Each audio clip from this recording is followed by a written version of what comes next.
compromise. உங்க சைடுலயும் எங்க சைடுலயும். It's a GT promise. GT Holidays, South India's #1 travel brand. Yes, வீடு, schools, hotels, store room இங்கெல்லாம் partition wall கட்டணும்னாலும் இப்போ பில்டிங் ஓனர்ஸோட first choice Renocon Rapid Wall Panels. ஆதநேயர்களுக்கு அன்பு வணக்கம்.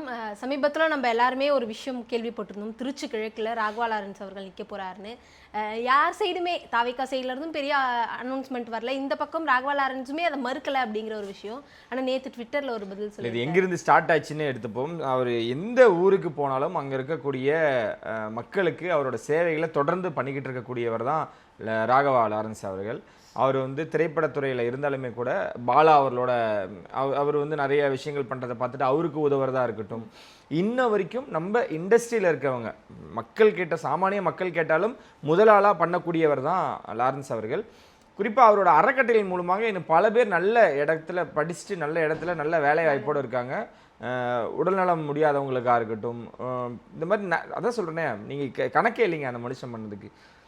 நம்மளோட சீனியர்ஸ்லாம் நிறைய பேர் சொல்லி நான் கேள்விப்பட்டிருக்கேன். என்னென்னா, தம்பி யாராவது படிப்புக்கு செலவுக்குன்னு வருவாங்க, அவரை பொறுத்த வரைக்கும் ஆடம்பரமாக ஒருத்தன் வாழணும், என்ன இல்லாமல் போயிட்டேன் அப்படின்னு போய் நின்னா கண்டிப்பாக அவர் பண்ண மாட்டார். ஆனால் ஒரு படிப்பு செலவுக்கு, ஒரு குடும்பத்தில் சாப்பாட்டுக்கே வந்து வழி இல்லை அப்படின்னு சொல்லக்கூடியவங்களுக்கு அவர் யோசிக்கவே மாட்டார், கேள்வியே கேட்க மாட்டார். முதல்ல அவருக்கு உண்டானது பண்ணி கொடுத்துட்டு தான் அவர் வந்து நான் பண்ணிட்டேன்னு தான் சொல்லக்கூடிய ஒருத்தராக தான் லாரன்ஸ் இருக்காங்க. இண்டஸ்ட்ரியில் நிறைய பேர் இருக்காங்க, அதில் முதலாளாக நான் லாரன்ஸை சொல்லுவேன். ஏன்னா தயங்காமல் கேட்கலாம், நீங்கள் எனி டைம் கேட்கலாம். அவர் ஃபோன் பண்ணி நீங்கள் ஃபோன் எடுக்கல, அவர் ஷூட்டில் இருந்தாருன்னா ஜஸ்ட் ஒரு டெக்ஸ்ட் பண்ணிங்கன்னா போதும், உடனே ஒன்று அவர் கால் பண்ணுவார், இல்லைனா அதை முடிச்சுட்டு வந்துட்டு அவரே நான் பண்ணிட்டேன் அப்படின்னு ரிப்ளை பண்ணக்கூடிய ஒரு இடத்துல தான் லாரன்ஸ் அவர்கள் இருந்துக்கிட்டு இருக்காங்க. சமீபத்தில் நீங்கள் சொன்ன மாதிரி நிறைய சமூக வலைத்தளங்களில் அவர் வந்து திருச்சி கிழக்கில் போட்டியிடுறதா நிறைய விஷயங்கள் வந்துச்சு. குறிப்பாக ஒரு இடத்துல போய் மக்களை சந்தித்து அவங்களுக்கு உணவெல்லாம் வழங்கி அதெல்லாம் பார்க்கும் பொழுது அது திருச்சி கிழக்கு தான், இப்போ இருந்து ஸ்டார்ட் பண்ணிட்டார் அப்படின்லாம் நிறைய மீடியாக்களால் பேசப்பட்டுச்சு. இது உண்மையா அப்படின்னு சொல்லிட்டு நம்ம விசாரிக்கும் பொழுது எல்லாத்துட்டையுமே அவர் வந்து கேட்க ஆரம்பிச்சிட்டார், என்னப்பா பண்ணலாம். ஆக்சுவலாக அவருக்கு இந்த ஐடியா இல்லை, அவருக்கு வந்து சமூக பணி செய்யணும். அவர் திரைத்துறையில் இருந்தாலும் சரி, ஏன்னா அறக்கட்டளையின் சார்பாக அவர் பல நல்ல விஷயங்கள் பண்ணிகிட்டு இருக்காரு. ஆனால் இப்போ சினிமா துறையில் நம்ம இருக்கோம், நம்மளோட பங்குன்னு இருக்குது, பென்ஸ் படம் இருக்குது, காஞ்சனா இருக்குது, இத்தனை ஷூட்டிங் இருக்குது, அடுத்தடுத்த படங்களும் அவர் கமிட் பண்ணி தான் வச்சுருக்கார். அப்படின்ற பட்சத்தில் எடுத்ததுமே நம்ம அப்படி இறங்கிட முடியாது. குறிப்பாக மக்களுக்கு நான் எவ்வளோ தூரம் மக்களிடையே போய் சென்று அடைஞ்சிருக்கேன் அப்படின்னு தான். ஏன்னா அவர் இன்னொரு வகையாக இது வந்து நீங்கள் ஒரு சாதாரணமாகவோ பாசிட்டிவ் நோட்டாகவோ பார்த்தீங்கன்னா, இவர் விஜய் அவர்களோட இணைஞ்சு பணியாற்றுறதுக்கு தயாராக இருக்கார். அது நல்ல ஒரு ஃப்ரெண்ட்ஷிப், நல்ல ஒரு பாண்டிங் இருக்குது. அப்படியே எடுத்து பார்த்தீங்கன்னா சூப்பர் ஸ்டார் அவர்களோட தீவிரமான வெறியர் அப்படின்னா லாரன்ஸ் அவர்களை சொல்லலாம். தலைவரே ஒதுங்கிட்டாரே, நம்மளுக்கு எதுக்கு இந்த விஷயங்கள் அப்படின்னு அவர் இருந்திருக்கலாம். இப்படி வெளியிருந்தே நிறைய உதவிகளை பண்ணியிருக்கலாம். ஆனால் இந்த காலத்தின் கட்டாயம் அப்படின்னு ஒரு விஷயம் இருக்குல்ல, அதுதான் ஒருத்தரின் வாழ்க்கையை முடிவு பண்ணும். அந்த தருணத்தில் தான் லாரன்ஸ் அவர்கள் இருக்காங்களோ நம்மளால் பார்க்க முடியுது. டிவிகே சைட்லேருந்து ஒரு அழைப்பு போயிருக்கிறதா சில தகவல்கள். ஏன்னா நீங்கள் யாரை நிற்க வச்சாலும் திருச்சி கிழக்கில் வெற்றி அடைவோம் அப்படின்னு சிலர் சொல்கிறாங்க. ஆனால் லாரன்ஸ் அவரை நிற்க வச்சா என்ன பலன் அப்படின்னு கேட்கும் பொழுது, ஏங்க இவர் மக்களுக்கு ஆல்ரெடி சேவை செஞ்சுக்கிட்டு இருக்கக்கூடியவர் தான். இவர் மக்களின் மீது எப்பொழுதும் எந்நேரத்துலையும் வந்து கவனமாக இருக்கக்கூடியவர் தான் அப்படின்ற ஒரு விஷயமா இருக்குல்ல, அவங்களோட நலனுக்காக யோசிக்கக்கூடியவர். அதனால் இவர் நின்னார்னா விஜய் அவர்கள் வந்து எப்படி சொன்னாரோ, இந்த திருச்சி கிழக்கு வந்து என்னோட கண்கள் அப்படின்னு சொன்னார் பார்த்தீங்களா, இதை பேலன்ஸ் பண்ணணும். அதை தாண்டி ஒருத்தர் வந்து அவங்களோட பார்ட்டிசிபேட் இருக்கணும். ஏன்னா விஜய் அவர்கள் பெரம்பூரும் எனக்கு திருச்சி கிழக்கும் 2 கண்கள். திருச்சி வந்து எப்படி தமிழ்நாட்டோட இதயமாக செயல்படுதோ அந்த அளவுக்கு எனக்கு திருச்சி வந்து ரொம்ப நெருக்கமான ஒரு ஊராக இருக்குது அப்படின்னு சொன்னார்ல. ஸோ திருச்சி கிழக்கு மக்கள் எவ்வளோ பெரிய வாக்குகள் வித்தியாசத்தில் முதல்வர் விஜய் அவர்களை வெற்றி அடைய வச்சுருந்தாங்க. இதெல்லாம் பார்க்கும் பொழுது அதுக்கு இணையாக ஒருத்தர் இருக்கணும். நான் மறுபடியும் சொல்கிறேன், அவர் எக்ஸியோ ஒய்யோ இசட்டோ அப்படின்ற ஒரு பர்சனை நிற்க வச்சாங்களும் அந்த மக்கள் கண்டிப்பாக அவங்களுக்கு வந்து வாக்கு செலுத்தி வெற்றி அடை செய்வாங்க, அதில் மாற்று கருத்தே இல்லை. ஆனால் லாரன்ஸ் அவர்கள் ஏன் அப்படின்னு பார்க்கும் பொழுது, அந்த மனுஷன் இப்போது தலைவருக்கு ஈக்குவலாக, முதல்வருக்கு ஈக்குவலாக ஒரு கேண்டிடேட் அப்படின்னா அந்த இடத்துல தான் பார்க்கக்கூடிய இடத்துல லாரன்ஸ் அவர்கள் இருக்காங்க. நிறைய நண்பர்கள் போய் நிறைய விஷயங்கள் கேட்டிருக்காங்க. அண்ணன் இது உண்மையா, நீங்கள் என்ன முடிவில் இருக்கீங்க, நம்ம ப்ரெஸ் பீப்புளும் கேட்டிருக்காங்க, வெளியிருந்த ஆட்களும் கேட்டிருக்காங்க. அவர் சொன்ன ஒரே விஷயம், எனக்கு ஷூட் இருக்குது, 10ஆம் தேதி வரைக்கும் ஷூட் இருக்குது. ஸோ நான் கண்டிப்பாக என்னோடய முடிவை நான் அறிவிப்பேன். அவங்க அம்மாட்ட உட்காந்து ஆலோசிச்சிருக்காங்க. அம்மா பேசும்பொழுது அவங்க அம்மாவோட வறுமை என்னன்னு அவருக்கு தெரியும், மாஸ்டருக்கு தெரியும். மாஸ்டரோட வளர்ச்சி என்னன்றது அவர் எப்படிலாம் அடிபட்டு வந்தார் அப்படின்றது அவங்க அம்மாவுக்கு தெரியும். ஸோ அவங்க அம்மா பையன் 2 பேரும் உட்காந்து பேசும்போது ஒரு நல்ல முடிவாக எடுத்திருக்காங்கன்றது மட்டும் நம்மளுக்கு தகவல் வந்திருக்கு. அவர் கேட்குறது எல்லாமே சரியாக இருக்குமாடா அப்படின்னு தான் எல்லாத்துலேயுமே கேட்டிருக்காரு.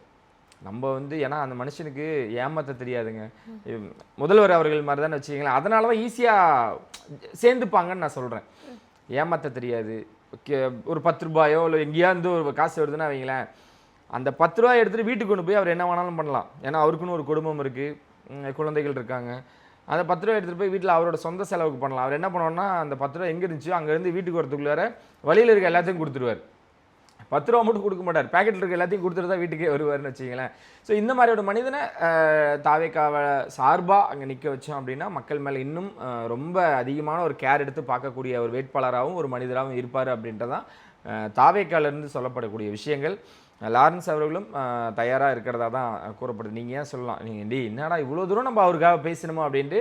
அந்த மனுஷன் அப்படி தான் அப்படின்றத இதன் மூலிமா தெரிஞ்சுக்கிறேன். அவர் கூட ஒர்க் பண்ணவங்களாம் சொல்லுவாங்க, அந்த ஒரு வாட்டி ஒரு டேக்குக்கு ஓகே வாங்கிறதுக்கு ஒரு 6-7 முறை போட்டு செய்வாருங்க. சின்ன ரியாக்ஷனாக தான் இருக்குமா.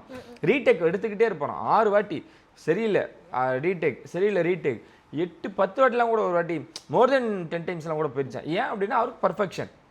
ஏன் வேலைன்னு வந்துட்டுன்னா, நான் லாரன்ஸ் மாஸ்டர்லாம் நான் ஒரு இயக்குனர், ஒரு ப்ரொடியூசர் பணம் போடுறான், அந்த பணத்துக்கு நான் உண்மையாக இருக்கணும். நான் ஏனோ தானோன்னு ஒரு ஷார்ட் எடுத்துகிட்டு போயிடலாம், சின்ன லுக்கு தானேன்னு சொல்லிட்டு போயிடலாம். ஆனால் அது வந்து மக்களுக்கு பிடிக்கணும். மக்கள் அவன் ஒருத்தரை வந்து பார்த்தா தான் இன்னும் நிறைய பேர்த்திட்ட சொல்லுவாங்க. அதுதான் அந்த ப்ரொடியூசரோட அவருக்கு வருமானம் அப்படின்ற ஒரு விஷயம் இருக்குல்ல. ஏன் இதை நான் சொல்கிறேன்னா, அந்த அடிப்படைன்றது அவருக்கு தெரியும்ன்ற. அதனால் இந்த அரசியல் களம்ன்றது அவருக்கு புதுசுலாம் கிடையாது. இந்த சமூக சேவை பண்ணுறவங்க யாருக்கும் புதுசு கிடையாதுங்க. ஏன் நான் சொல்கிறேன்னா, அவங்க வீட்டு வாசலில் தினமும் 10-20 பேர் நின்றுக்கிட்டே இருப்பாங்க. சார் கல்வி பிரச்சனை, அதாவது என் ஸ்கூல் ஃபீஸ் கட்ட முடியல சார், எனக்கு வந்து எங்கள் வீட்டை வந்து குடிசை வீடாக இருக்குது, இந்த மாதிரி பேருந்து வசதிகள்னு. பேருந்து வசதிகள்னா வீட்டில் மனு போகும், லெட்டரில் எழுதி கொடுப்பாங்க. ஏன்னா இவர் ஏதோ ஒன்று பண்ணுறான்னு தெரிஞ்சிச்சுனாலே உங்களுக்கு ஆட்டோமேட்டிக்காக ஒர்க் பண்ண தோணும்ல. ஓகே இப்படிலாம் நடக்குது அப்படின்னு. அதனால் அவங்க ஈஸியாக வரலாம். களம் இறங்கினார்னா களம் அவரு தாங்க, அதில் மாற்று கருத்தே இல்லை. பாப்போம் என்ன நடக்குதுன்னு. திருச்சி கிழக்கின் வேட்பாளராக லாரன்ஸ் அவர்கள் நின்னார்னா மிகப்பெரிய வாக்குகள் வித்தியாசத்தில் வெற்றி அடைவார், வெற்றி பெறுவார் அப்படின்றல மாற்று கருத்தே இல்லை. திருச்செந்தூர் சம்பவம் எல்லாருக்குமே தெரிஞ்ச ஒரு விஷயம். திரும்புகிற பக்கமெல்லாம் அதை பற்றி நிறைய விஷயங்களை நம்மளும் பார்த்துருந்தோம். அதை தொடர்ந்து இப்போ கோவில்களில் முன்பதிவு அப்படிங்கிற ஒரு விஷயத்த ஆன்லைனில் கொண்டுட்டு வர்றதா நிறைய விஷயங்கள் கேள்விப்படுறோம். ஆமாம், திருச்செந்தூர் கோவிலில் எப்போ அந்த வாத்தி ரைடு நடந்துச்சோ அதை தொடர்ந்து மக்கள் எல்லாருமே ரொம்ப மகிழ்ச்சியாக இருக்காங்க. அவங்க கேட்காததை முதற்கொண்டு அவங்க பண்ணி கொடுத்துட்ருக்காங்க. நம்மளே அதை அனுபவிச்சிருக்கோம். நான்லாம் சின்ன பிள்ளையாக இருக்கும்பொழுது, சின்ன பிள்ளையால் ஒரு 2-3 வருஷத்துக்கு முன்னாடிலாம் கூட போகும்பொழுது நான் கேட்பேன், நம்மளாம் இந்த லைனில் போகிறோம், அது என்ன லைனு அப்படின்லாம் கேட்கிட்டது உண்டு. அது இயல்புங்க. அது வந்து எப்படி நான் சொல்கிறேன்னா, அதை நியாயப்படுத்தி பேசலை, அது கட்டமைச்சிட்டாங்க அப்படின்னு ஒரு இருக்குல்ல. நீங்கள் என்னடா கட்டமைக்கிறது, அந்த கட்டத்தையே உடைப்போண்டா அப்படின்ற மாதிரியான, எப்படி சொல்கிறது, இதெல்லாம் நடக்குமா அப்படின்னு நடிச்சுனே அப்படின்ற மாதிரி காமெடியில் வர மாதிரி தான் நடந்துக்கிட்டு இருக்கு. அந்த அளவுக்கு அவங்க இறங்கி வேலைகள் செய்கிறாங்க, களத்தில் இறங்கி வேலை செய்கிறாங்க. நேற்று கூட ஒரு கோவிலில் வந்து உங்களை நான் விஐபி தரிசனத்தில் கூப்பிட்டு போகிறேன், அந்த மாதிரி நான் கூப்பிட்டு போகிறேன்னு சொல்லிட்டு 10,000 எதுமோ 4,000மோ 3,000மோ எதுமோ சொல்லி ஒரு பர்சனுக்கு அப்படின்னு சொல்லி இது பண்ணியிருக்காங்க. அதை கம்ப்ளைண்ட்டாகவும் ரிஜிஸ்டர் பண்ணியிருக்காங்க. அவங்கள தேடுதல் வேட்டையில் இருக்காங்க. இவங்களை பற்றி நம்ம முன்கூட்டி இருந்தக்கூடிய அரசாங்கம், அதுக்கு முன்னாடி இருந்தக்கூடிய அரசாங்கம் எல்லாத்தையுமே நான் சொல்லணும்னா, ஒரு அமைச்சர் பேர் தெரியும், அவங்க இதில் இருக்காங்க, அந்த துறையில் இருக்காங்க, நம்மளுக்கு தெரியும், என்ன பண்ணுறாங்கன்னு நம்மளுக்கு. நம்ம இவ்வளோ இன்டெப்த்தாக நம்ம பேசுனதே இல்லைங்க. உங்களுக்கு புரியுதா? இப்போ நம்மளுமே வந்து என்னெல்லாம் பேசிகிட்டு இருந்தோம், இப்போ நம்ம என்ன பேசிக்கிட்டு இருக்கோன்னு இருக்குல்ல, அதை பேச வச்சுருக்காங்க. ரமேஷ் அவர்களுக்கு நேற்று அந்த புகாரானது போயிருக்கு. உடனே அது யார் அப்படின்ற அந்த அந்த அந்த கும்பலை கண்டுபிடிக்கணும் அப்படின்றதுக்காக உடனே அவரும் தீவிரமாக இறங்கியிருக்காரு. நேற்று அந்த விஷயம் தெரிஞ்ச உடனே தமிழ்நாட்டில் இருக்கக்கூடிய முக்கிய கோவில்களில் எல்லாருமே மிக விரைவில் ஆன்லைனில் வந்து நீங்கள் ரிஜிஸ்டர் பண்ணிடலாம், புக் பண்ணிக்கலாம் அப்படின்ற ஒரு விஷயம் தான். ரொம்ப நல்ல விஷயம், வரவேற்கத்தக்க விஷயம். ஏன்னா எப்படி நீங்கள் அதர் ஸ்டேட்லாம் போகும்போது இங்கேருந்து புக் பண்ணி போகிறீங்களோ அந்த மாதிரி இருந்துச்சுன்னா இன்னும் வசதியாக தானே இருக்கும். இன்னும் வெளியிருந்து வரவங்களுக்கும் நல்லா இருக்கும். ஏன்னா வெளியிருந்து வரவங்க ஒரு பிளான் பண்ணிட்டு வருவோம். ஒரு 10,000-20,000 நம்ம தமிழ்நாட்டில் இருக்க கோவிலில் சுற்றி பார்த்தலாம், தமிழ்நாட்டிலையும் சுற்றி பார்த்தலாம், தமிழ்நாட்டுக்கு கோவிலையும் சுற்றி பார்த்தலாம். இது நாள் வரைக்கும் எப்படி இருந்ததுன்னா, ஒரு கோவிலுக்கு போனால் ஒரு குடும்பம் வந்தாங்கன்னா ஒரு 5,000 அங்கேயே ஸ்பெண்ட் பண்ணுற மாதிரி இருக்கும். இனி வர நாட்களில் இந்த 5,000 அவனுக்கு சேவிங்ஸ் தானே, அங்கேருந்து ரெஜிஸ்டர் பண்ணிட்டு வந்தானா அது ஒரு ரூம் செலவுக்கு எதுக்கோ பண்ண போகிறான்ல. இதுதான் மக்களோட தேவைகளை நிவர்த்தி பண்ணுறது. இங்கே தான் அவங்க ஜெயிக்கிறாங்க அப்படின்னு எடுத்துக்கலாம். இன்றைக்கு பழனி கோவிலில் வந்து அவர் ரைடு விட்டுருக்காங்க. ரைடு மீன்ஸ் அவர் என்ன சொல்கிறாங்கன்னா, நேற்று நம்ம ராஜ்மோகன் அவர்கள் சொல்லும் பொழுது கூட, நான் வந்து எந்த விதமான முன்னறிவிப்பும் இல்லாமல் ஒவ்வொரு பள்ளிகளாக நான் வந்து வருவேன், வந்து நான் அங்கே வந்து கலாய்வு பண்ணுவேன் அப்படின்னு அவர் சொல்லியிருக்காரு. ரமேஷ் அவர்களுமே அதான் சொல்கிறார். ஏன்னா முதல்ல திருச்செந்தூர் கோவிலிருந்து அவர் ஆரம்பிச்சது என்னென்னா, நான் எப்படி வேணாலும் வருவேன், மாஸ்க் போட்டு வரலாம், 6 வருஷத்தில் வரலாம், என் ஃப்ரெண்டை விடலாம், என் கூட இருக்கவங்களை வரலாம், என்ன வேணாலும் பண்ணலாம், நீங்கள் உங்களோட வேலைகளை தெளிவாக பண்ணுங்கள், அரசாங்கத்துலேருந்து உங்களுக்கு ஒரு சம்பளம் வருது இல்லை, அதுக்கு உண்மையாக இருங்க அப்படின்றதான் அவங்க வந்து எப்படி சொல்கிறது, மூல காரணமாக எடுத்து செயல்பட்டுக்கிட்டு இருக்காங்க. ஸோ அதனால் இந்த மாதிரியான விஷயங்களாம் இது வந்து என்னடா இது கடுமையான நடவடிக்கை அப்படிலாம் எடுக்காதீங்க. உங்கள் வீட்டு பையன் இப்போ அண்ணன் தப்பு செஞ்சால் தம்பி கேட்குறது இல்லையா, அந்த மாதிரி நான் வரேன், இதை திருத்திக்கிங்க அப்படின்னு சொல்லக்கூடிய விஷயமா தான் நடந்துக்கிட்டு இருக்கு. நல்ல விஷயம் தானே. நேற்றுலேருந்து ஒரு விஷயம் காட்டுத்தீ மாதிரி பரவிக்கிட்டு இருக்கு. மாறுவேடத்தில் விஜய் அப்படிங்கிற மாதிரி களப்பணிக்கு போய் அங்கே என்னென்னலாம் பண்ணுறாங்க, நம்மளோட ஆளுங்களாம் கரெக்டாக ஒர்க் பண்ணுறாங்களான்ற மாதிரி விஜய் அவர்கள் மாறுவேடத்தில் போகிறதாலாம் ஒரு சில விஷயங்கள் போய்கிட்டு இருக்கு. எந்த அளவுக்கு உண்மை, அதெல்லாம் நடக்குதா? இன்னொன்று, அவர் வீட்டிலிருந்து இந்த தலைமைச் செயலகம் வரும்பொழுது, அவர் பதவியேற்றதுக்கப்புறம் முதல்வராக பதவியேற்றதுக்கப்புறமே ஒரு 2-3 நாட்களில் 17 கிலோமீட்டர் என்னமோ சொன்னாங்க. இத்தனை கிலோமீட்டரும் வந்து எவ்வளோ டிராஃபிக் தெரியுமா, எவ்வளோ பேரோட வேலைகள் பாதிப்பு தெரியுமா, மனுஷன் எப்படி யோசிச்சான்னு தெரியல. உடனே காவல்துறையோட ஒரு ஆலோசனை போட்டு, நீங்கள் என்ன பண்ணுறீங்க, என்னோட ட்ராக்கை தனியாக விட்டுருங்க, மக்கள் பாட்டில் போட்டோம், நான் வந்துட்டு போகிறப்ப மட்டும் எனக்கு தனியாக ஒரு வே அமைச்சு நான் வந்து யாருக்கும் டிஸ்டர்பன்ஸ் இல்லாமல் போய்க்கிறேன் அப்படின்றது. இன்னொன்று, சமீபத்தில் அவங்களோட ஆலோசனை கூட்டம் ஒன்று நடந்துச்சு.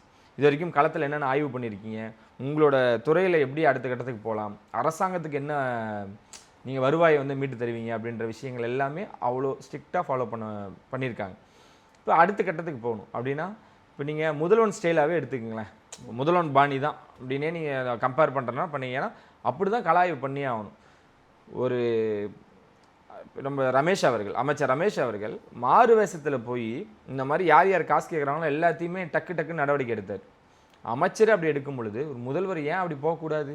அதை நிறையா விமர்சித்தாங்க. இந்த மாதிரி மாறு வேஷத்தில் போயிட்டு இதெல்லாம் கேட்குறாரு, அதெல்லாம் கேட்குறாரு, மக்களுக்கு குறைய கேட்குறாருல, அது ஓகே தானே.